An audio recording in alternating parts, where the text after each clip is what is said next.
what the crap's going on? HeirofCarthage here with the CA team, the awesome CA team, and I get a chance to interview them about the newly announced Attila Total War. So if you want to maybe introduce yourself to the folks on my channel, that'd be a great way to start.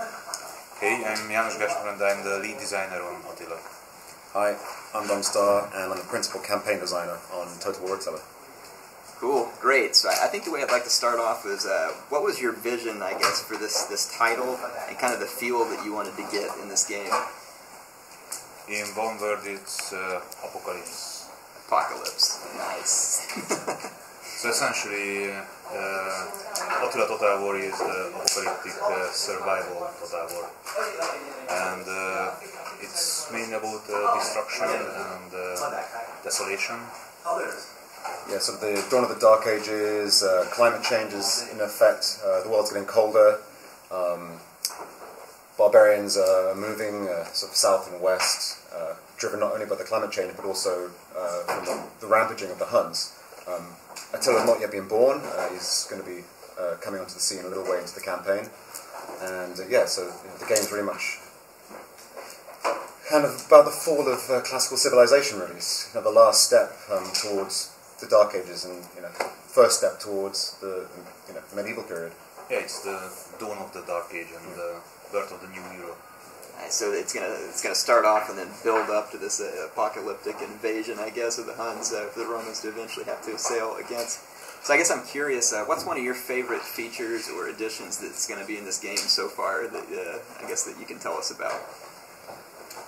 Yeah, I think one of the biggest feature, it's more like a feature group, is this darker side of the war. So the war really gets gritty and dark. In lots of dark apocalypse coming. In Attila, the war of attrition is really happening. One part of this is the escalation. So in previous Total Wars, when you went into the battle right in the first turn of the siege, you got a nice pristine city. If you went into the battle, launched the assault 10 turns later or 6 turns later, you get the same pristine city. What happens in Attila as the siege progresses on the campaign, the settlement gets more and more destroyed, so your troops are essentially active while you are managing your empire. And not just the environment is changing, because you can see as the sieging forces are essentially creating mud around the settlement, you can see burning and even carcasses around the city, and the walls get damaged, and that's the same for the buildings. So if you load into a later settlement, then you can see smoke everywhere, breaches on the wall, and it's essentially already pried open. You just need to go in and just ride. Nice. I think my favourite thing we're adding is the ability, kind of a scorched earth technique you can do on the campaign map, which basically sees you abandoning a settlement. You think you're in danger of losing it to the enemy, you don't want them to come in and have access to the buildings you've made already, the infrastructure you've set up. So what you can effectively do is raise it to the ground yourself, and this basically destroys the city entirely. The enemy can still recolonize it, or you can come along and recolonize a ruined city yourself. But obviously this costs a lot of money, it costs a certain number of men from your army that's doing the recolonizing. And it's a slow process to then build it up to what it once was. You take Rome, assuming it's a 5-slot metropolis, burn it to the ground. Next guy comes along, it's going to be a level 1 slot city, and they're going to have to invest a lot of time and money to get anything useful out of it. Yeah, but it's very important to say that it's not a level 1 settlement, but it's essentially no man's land. So at the beginning, yeah. But when they first colonize it, that's when it's just nothing. That region is not owned by anyone. No one is got replenishment and just the otherness. We are free to recolonize it. Yeah. And there's not just a scorched earth technique. You can also use it if you have a desperate situation, you need some money. You actually get a bit of money back for dismantling your infrastructure. Obviously, you're no longer getting, say, the food production, or the public order bonuses, or what have you from that settlement. So you have to make sure that taking that apart is not going to destroy your plans in other ways. But at a stretch, it's a good way to get an instant injection of funds to hook you in your campaign. Yeah, and back to the escalation. this settlement destruction on the bottom map is a very important part of this bigger vision, and it really transforms how the Total War battles play. Essentially, we have dynamically spreading fire on the battlefield. You can set buildings on fire and just burn down whole districts in the settlement, and that destruction poses a moral issue for the defenders.